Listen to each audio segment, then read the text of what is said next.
Oh, hi, podcast listeners. There's many ways you can listen to the Real Nerds podcast. You can subscribe on iTunes. You can also subscribe on Stitcher Radio. You want to send us a Twitter message? You can do that. It's so easy, at Real Nerds. Like us on Facebook, Real Nerds Podcast.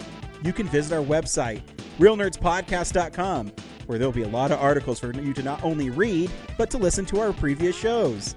Do you like your stories told through pictures? Then you can also follow us at Real Nerds on Instagram. You can also call us, 720-6nerds5. Thanks for listening and enjoy the show.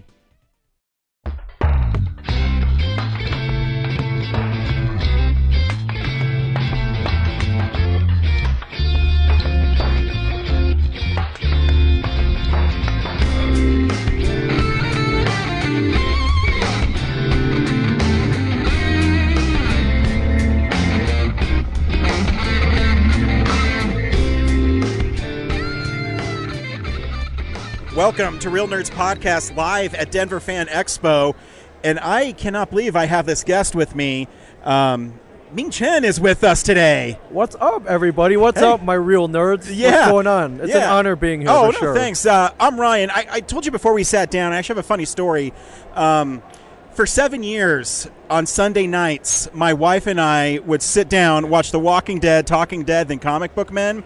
So yesterday when I told her that you were going to stop by and record with us, she couldn't believe it. Well, she better believe it now because this is the Ming Chen here on the Real Nerds Podcast.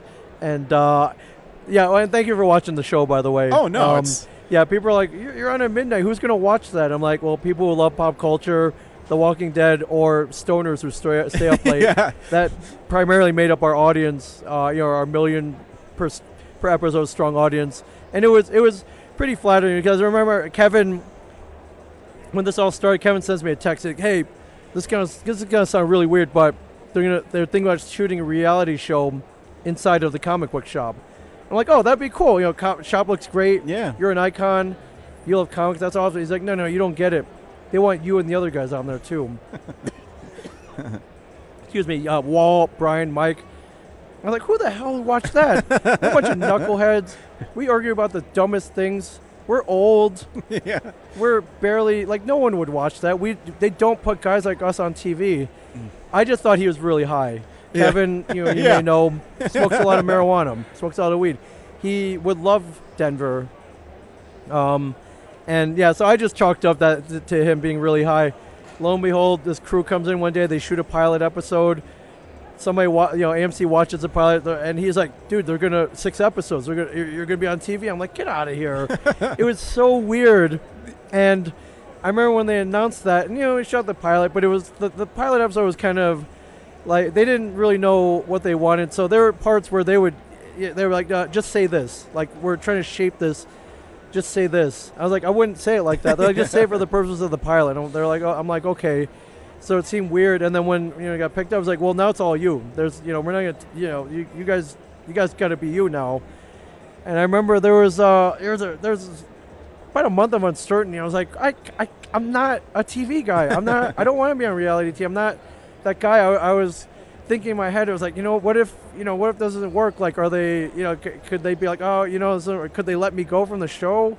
I was very insecure about it, and Walt was like, "Bro, what are you so worried about? We need you. You're going to be the guy that we make fun of, like in real life.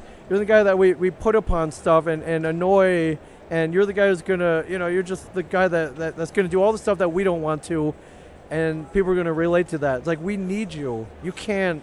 Yeah. We need you. There's no way they're going to tell you. I just thought it was going to suck, though. No, but see, when I watched that show, and I mean, Brad can attest, we all know that person in our clique. Yeah. So when you're a nerd like we are, we always have the guy that gets ribbed on. Yep. We always have the guy who loves.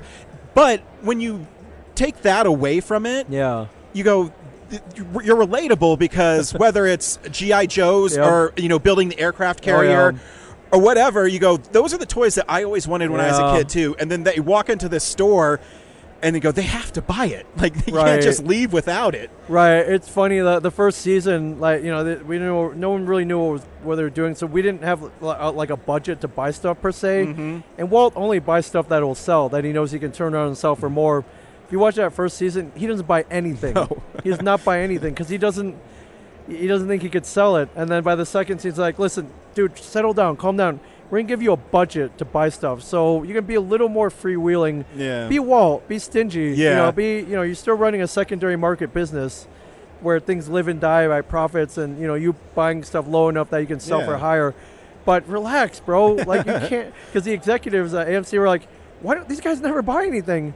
It's like, this Walt guy is like really cheap. It's like, yeah, but how many new comic stores do you see opening in 2014 to 2021? Yeah. You have to. That's how it works. You But buy dude, low and you sell it for higher. You see, like, it's so fun when you watch the show because, I watch it obviously when it came out, and now it's streaming on Amazon Prime, so I binge it all the time. That's cool. No matter how many times I watch it, and I just laugh because I see my friends in it. Oh, yeah. And like, Walt, I go, oh yeah, I have a friend just like that where he loves things and. The passion, I think, is why it resonated and stayed on the air so long. Yeah, I didn't realize that. I really thought, like, who's going to watch four middle-aged idiots arguing about, the force, flux capacitors, ectoplasm, all this. And what I didn't realize that, they're at every dead-end job, every office, every whatever, car wash, donut shop, whatever, there are four people arguing about the same things. And especially now in 2021 or whatever, these are things that people just sit on board. They want it. They're trying to kill time, and this is what they're arguing about. So I love that. I just didn't realize that at the time. I thought it was just us. And does it trip you out now that you see how big pop culture is? Because when I was younger, I'm 40 now, but when I was younger and I collected Spider-Man and I collected the trading cards, or I would get the the G.I. Joes and all that stuff, and everyone would say, why do you collect that stuff? And now you sit back and you go, wow, this kind of blows my mind. I love it because I think we're about the same age. When we were younger, people played with toys when you were younger, but then we got older, still played with toys, and people were like, what are you doing? Like, go I don't know, go read a book or something. Go find girls. I don't know, go play sports. I'm like, no, I want to play G.I. Joe. Totally. I want to, or whatever was the cool toy at the time. I want to read comics. I want to play video games. And there were people from all fronts trying to discourage me. Some of my friends, the non-cool friends. Yeah. We're like, what are you doing? We're taking girls to the movies. I'm like, why would you do that? I want to watch Aliens again. Totally. Or there's a new RPG out. Or no, we're playing D&D tonight. Yeah. And then they had the adults going, no. What are you doing? No one will ever pay you to love pop culture, and you can't get a job playing video games. So just stop. This is not a future.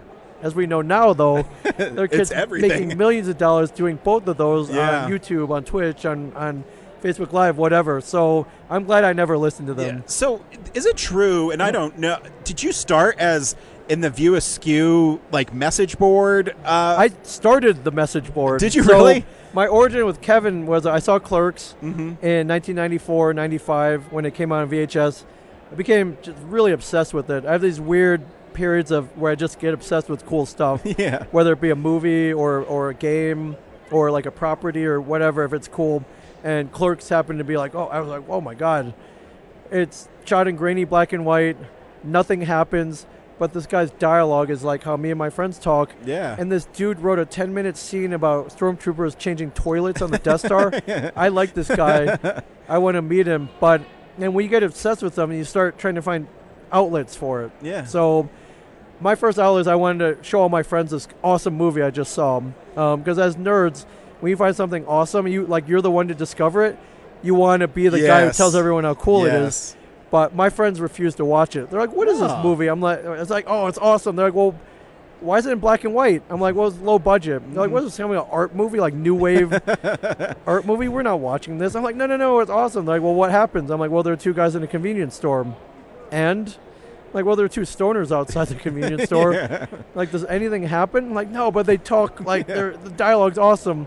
I'm like, we're going to go watch whatever movie in 1994 is way more exciting. Yeah. Stargate, Pulp Fiction, Forrest Gump, the slate of movies in '94, big budget. Was it was a pretty good year for movies. So I can see, do I want to watch Clerks, or I want to watch something where stuff blows up? And I'm like, it's not about that. You got to see this. None of my friends would watch it, so I happened to be learning how to build websites at the time, very early on. This is that time, no Google, no Facebook, no Amazon, no Instagram. Like, it was pretty early on. But I was like, I'm going to make a Clerks fan website so I can reach out to other fans around the world. Oh. You know, I'll put my email address on the bottom. If they've seen it, maybe we could get dialogue going. I just really wanted to talk about this movie with other people. And I did. And lo and behold, people from around the world were like, hey, I saw this movie. Wasn't it funny when, Randall hits Dante over the head with a loaf of bread? 37, like all this stuff. And then one day I got an email going from somebody who said they worked with Kevin. He had seen the website. He wanted to talk to me. Could I call this number at noon tomorrow and talk to Kevin Smith? And, my jaw dropped. Yeah. I was like, all right, is this real? Yeah. Is this a prank? Phone number, I reverse looked it up. It was for the number for the View Askew Productions office in New Jersey. And I was like, well, this is cool. If he really wants to talk to me, this would be awesome. I was hoping it'd be complimentary. There's a chance maybe it isn't. Mm-hmm. Also, when I built this website, I kind of took all the materials from other sources, so I forgot about copyright law, so maybe he wanted to talk to me about that. Yeah. I didn't know, but luckily when I called, he was like, holy crap, I love what you did. This internet thing might take off. You seem to know what you're doing. I love the heart and spirit that you put into this website. Can you do more? I'm going to make more movies. I'm working on this movie called Chasing Amy that I'm kind of trying to get my comeback going. My last movie didn't do so well. I have this movie called Dogma I want to do. And can you build me this website? I'm like, yes, absolutely. I what do you want on it? So he sent me a whole list of stuff that he wanted. Galleries of photos people have never seen, news, things like that. But he's like, what I really want? I want some way to communicate with my fans. Can you put up like a chat room? He was on AOL at the time, and he actually still has an AOL email address now. Really? And AOL was big on the chat rooms back then. Yeah. I was like, you want a chat room? I'm like, that's all right. That could work. That is a way to do it. But I know you're a busy guy. That would involve you having to maybe schedule time, carving out hour, 2-hour blocks where you just sit there and chat with people. I'm like, I got a better idea. I just found this message board software where people can post questions, and you can go down and you can answer them whenever you have time. Oh.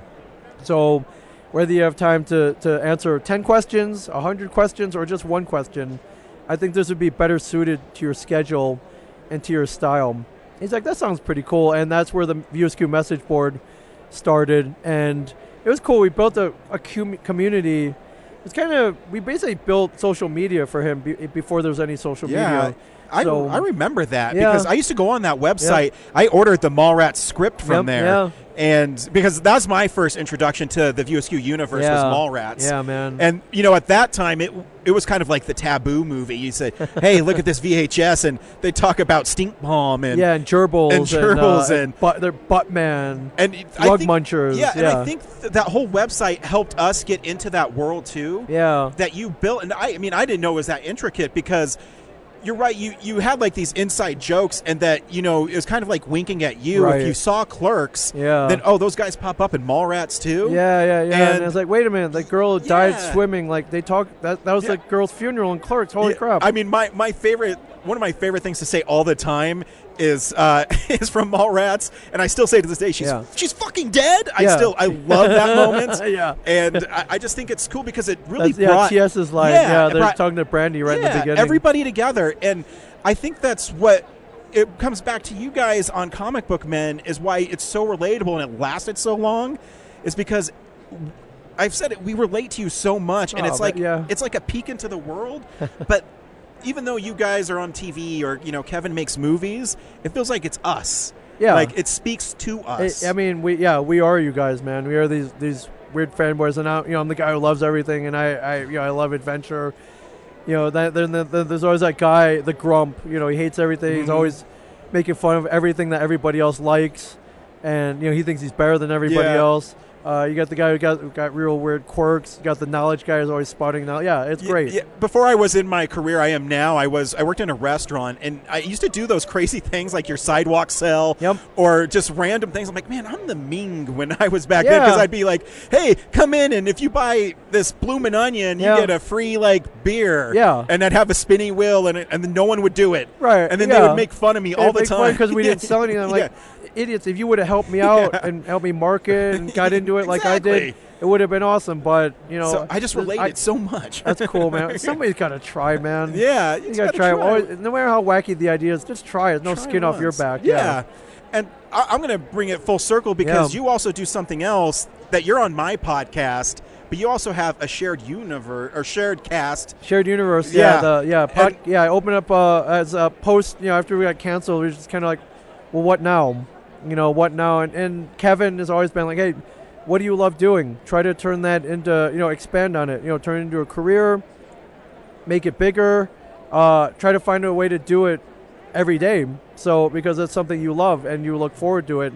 So I ended up, me and Mike teamed up. We opened up a podcast studio called The Shared Universe, where we help people launch and record podcasts. So we teach classes, we go to schools, we do corporate events, we've live streamed a wedding. Wow. We've done all kinds of crazy stuff, man. And and it worked out because we realized, everyone, I think now especially, everyone wants a podcast. This is an accessible medium to reach other people. Like if you can talk, you can podcast. Yeah. And so the only barrier to entry is gear, little technology, and we're like, you know what? I've tried to help people fix their computers. They do not want to mess with microphones, cables, mixing boards, recorders. I do. I love that stuff. So why don't I take care of that? And the technology to get out, list on Apple and Spotify, there's a little learning curve. You got to look it up. You got to do some work. Yeah. Most people can barely post a photo on Facebook. So let's take care of that part too. Let's make a cool environment where people just come in with their guests, their co-hosts, record an episode every week. We take care of the rest, and then and then make them excited about it. Make them be like, hey, first of all, you have a podcast now. You're cool, and then keep bringing, keep recording, keep at it. You'll grow an audience. Who knows where it goes from there? You could be Joe Rogan, you could be Mark Maron, you could be, whatever. But you got to start. So and I don't know if there's anything else like that because I was looking at the website and you actually have it where there's a sound engineer they can use. Oh yeah. And I mean, we started almost 11 years ago. And that was like the infancy, because we got the idea obviously from Kevin, because he just would talk about whatever. Yeah, but it was tough, man. Like we lost episodes, we had corrupt files, all that stuff, and you just had to learn. I'm like, you know what? Why don't I just pass on all the stuff that we learned in the last 11, 10 years, just pass it on to our clients so they don't have to make these mistakes. And I think we've done a pretty good job at it. So that's awesome. Yeah. And first. But above all that, it's fun. Oh yeah, it's fun, man. And then we just, I'll go kind of back to the clerks. And when you find something awesome and fun, you want everyone else to have that much fun too. So I think we're pretty good. We've been pretty good at accomplishing that goal. Yeah. Now I just want to take it worldwide, man. Nice. No, that's awesome. And it's such a cool service because I think the tech part of it's hard to get over. I'm fortunate that I have a producer who will do it for me. Because when I do it, it's like I don't know what I'm doing. Right. And it's it's daunting. Audio levels and cables and splitters and all kinds of stuff. It's daunting, but once you get it down, it's fun. It's fun. I don't love lugging gear around in particular. And so you guys got 3 huge bins here, but it's funny. You're sitting and breaking down. Nobody sees that part. No, nobody appreciates that part. I appreciate it. Though. Oh, we appreciate that. Yeah. Because. And it's funny because this con, we didn't even know if we would be here. Yeah. We've done it every year. And then they emailed us 2 weeks ago and says, hey, we need you here. Can you do panels and be here? Yeah. Okay, yeah, sure. That's the cool part. Yeah. Now that we're known as podcasters, cons will be like, well, you're a podcaster. We're built-in moderators for panels. Like, it doesn't even matter if we don't know what's going on or what the panel's about. We've been kind of trained through the years to keep a good flow going, to command a direction while we're talking, to throw stuff to the audience to get feedback.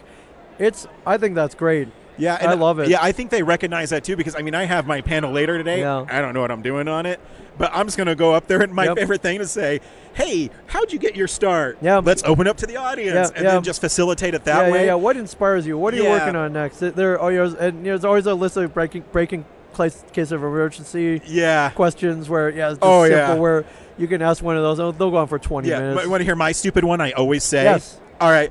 Welcome. Isn't it so far from the airport to where you go in Denver?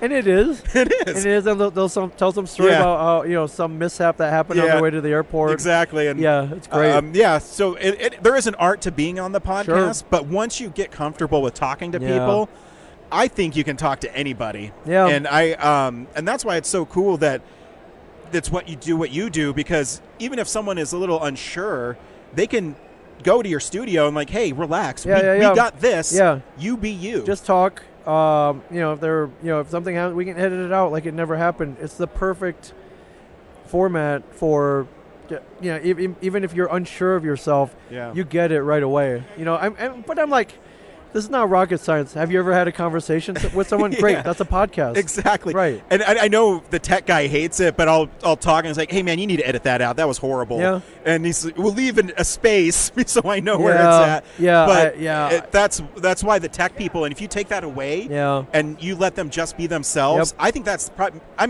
you've done a lot. Is that, you think, the biggest hurdle for people is the technology to put it out there? Oh yeah, for sure. It's become easier and easier, but it's not to the point where it's like, okay, I recorded, press a button, it's on iTunes already. You got to do work. There's some work involved, and that's what keeps us in business partially. So Heck yeah. And I love it. I like editing. If you're not editing like 40 things out, it's not so bad. Yeah. So like most of our podcasts are conversational, just like we're doing right now. So part of my philosophy is, if it happened, it happened. So, if I fart during the episode, that's funny. If I burp, if someone comes over and throws a whipped cream pie at us, you got to keep that in. Yeah, man. totally. You got to keep that in. Yeah, so. I think it's important if you look like a dumbass, to leave it in the podcast. Because sure. Oh, because I say stupid things all the time. All the time. As long as, I don't hurt anybody's feelings, it's cool. Yeah. But yeah, that's awesome. It's surreal, like, talking to you. Sorry. No, not at all. But yeah, my real dream is, so we're here at a con, right? We're podcasting. And as far as I saw there were a couple other content creators here, but none purely for podcasting, which you guys are doing. But the thing I'm trying to get going is, so we're at a con, they have an artist alley, right? You have all the different artists set up. Why not podcast alley, right? Where we have, say 8 different podcasters. Of course, they're all talking about different things. One might be pop culture, one might be comic books, one might be movies, one might be, a mix of all those. Why not have a podcast alley? You promote your podcast, you create content, the podcasters can cross over, you can book guests. And my real dream is like the guests out here, the big shots, Giancarlo Esposito, Michael Rosenbaum, Tom Welling, that will reach a day where the guests are like, oh, where's the podcast guys? I got to go talk to them. That where they're not obligated to come over, like they want to come over. Yeah.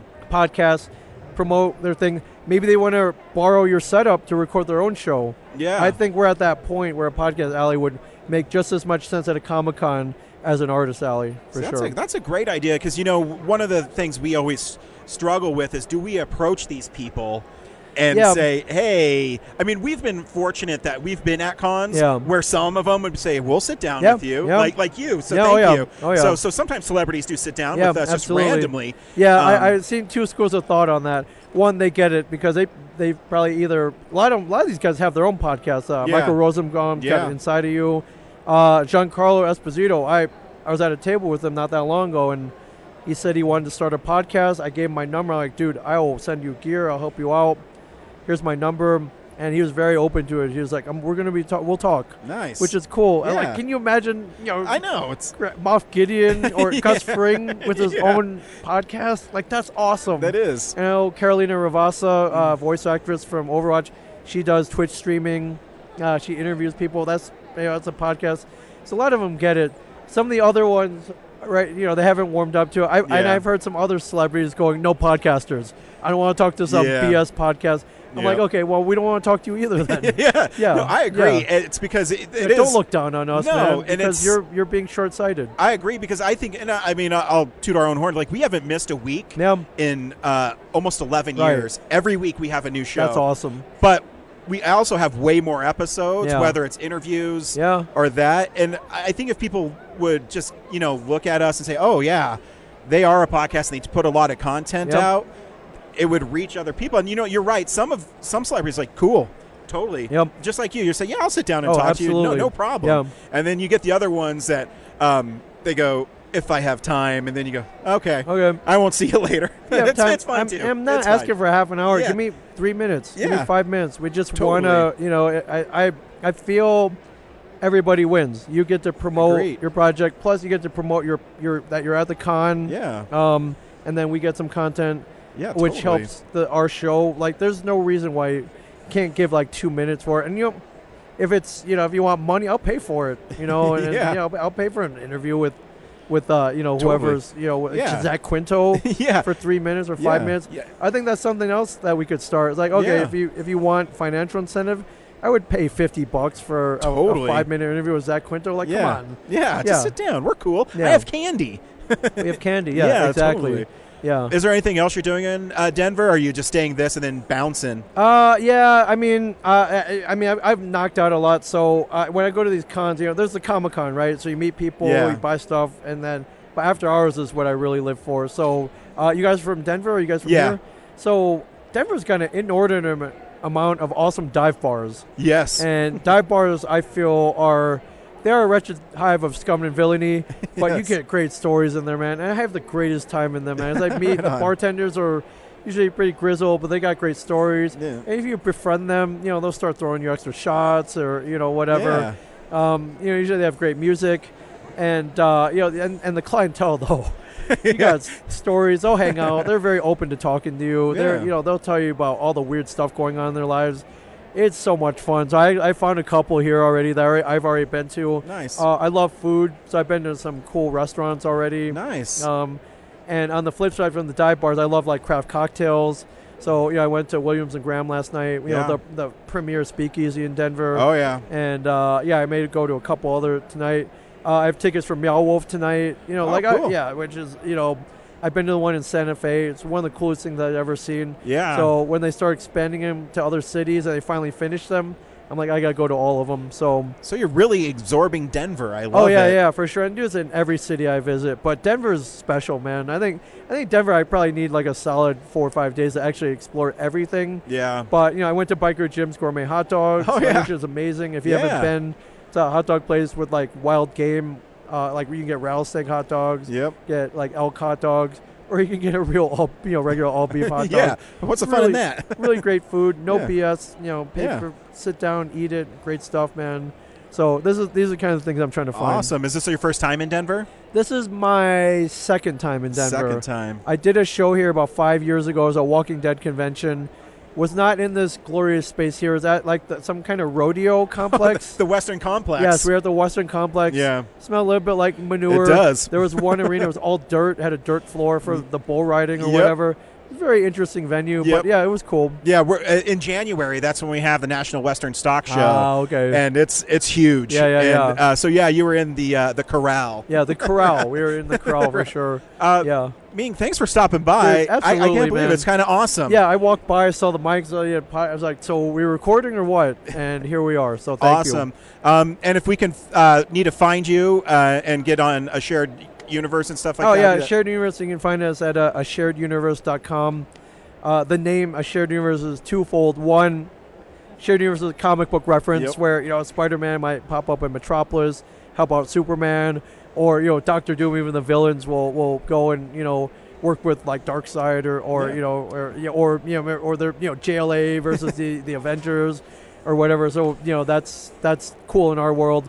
But as with podcasting, people are podcasting about anything from real estate law to rap music to sports, and we welcome all those universes. We want everyone to share those in our studio. So that's at ashareduniverse.com, at A Shared Universe across all social media, and you can find me personally at Ming Chen 37, MINGCHEN 37. 37, of course, is the reference to the number from Clerks. If you don't know what it is, go watch Clerks. And you're row? In a row? Yeah, exactly. So I'm not a hard guy to find. And then, I got multiple podcasts. So perfect. Well, thanks for being on. Absolutely, I appreciate man. it. Thank you. Absolutely. And thank you, Real Podcast, my friends. You got it. My favorite podcast in the world. Yeah. Real Nerds, my friend. The Real Nerds Podcast. Live it, love it, listen to it, subscribe to it, and just get on the train, man. Get into that. Get into the nerddom with the Real Nerds Podcast. Yeah.